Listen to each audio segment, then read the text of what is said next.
एक गांव में एक मोटा साहूकार रहता था।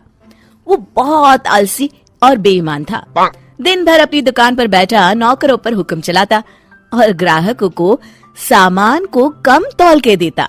बाबूजी 2 किलो आटा दे दीजिए। अरे दीनू, जरा इस हरिया के लिए आटा तो तौल दे। जी सरकार। अरे अरे, ये क्या कर रहा है? पूरी दुकान इसे दे देगा क्या? अरे पर सेठ जी, मैंने तो 2 ही किलो। मुझसे जुबान लड़ाता है, कल से काम पर मत आना। नहीं नहीं, माफ कर दीजिए सेठ जी, गलती से ज्यादा तौल दिया। दीनू थैले में से 200 ग्राम आटा कम कर देता है। सेठ जी, ये आटा तो कम है।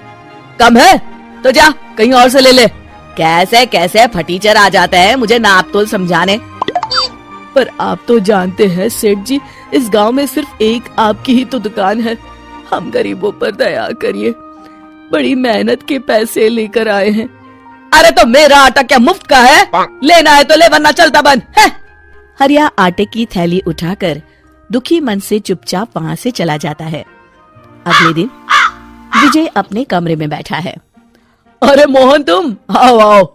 भाग्यवान, सुनती हो? मेरा बचपन का सखा आया है। जरा जल्दी से बढ़िया भोजन का प्रबंध करो।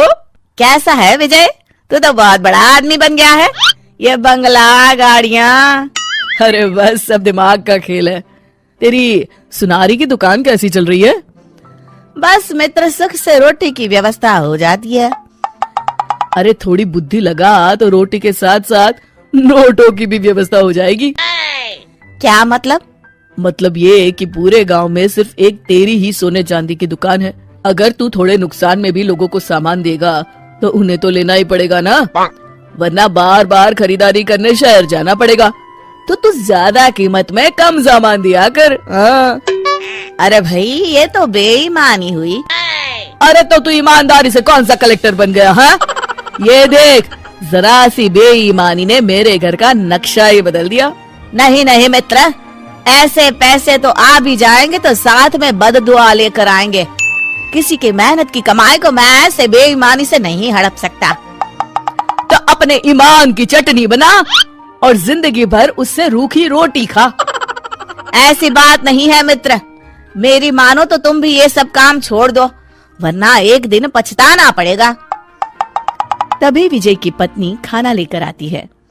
रहने दीजिए भाभी, इस पाप के 56 भोग के आगे मेरी मेहनत की रूखी रोटी ही भली है। मैं चलता हूँ। कुछ दिन बाद विजय के घर इनकम टैक्स की रेड पड़ जाती है। हे भगवान, इन्हें मेरा पता किसने दे दिया?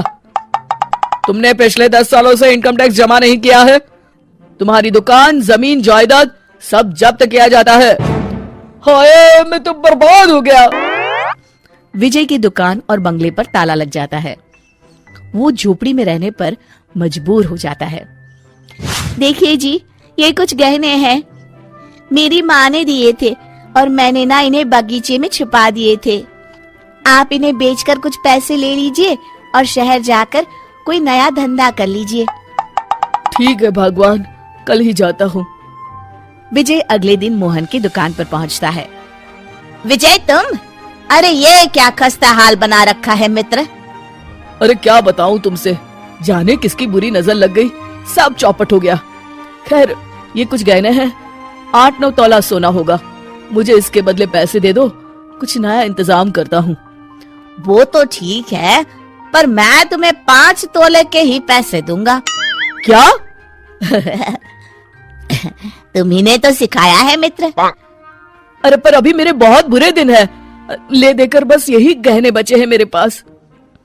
ये सब सोचूंगा तो पैसे कब कमाऊंगा, तुम ही समझा रहे थे ना। ठीक है, जितना मुनासिब समझो दे दो।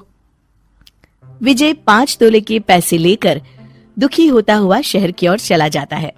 उधर मोहन विजय के घर जाकर उसकी बीवी को बाकी के पैसे देकर पूरी बात बताता है।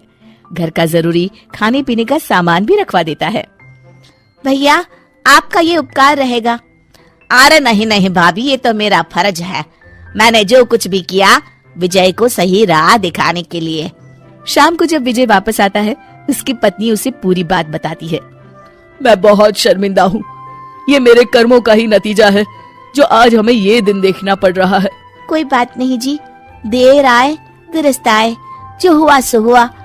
अब नया काम पूरी लगन और ईमानदारी से करिएगा जी। शिक्षा, बेईमानी से कमाया गया धन कभी सच्चा सुख नहीं दे सकता।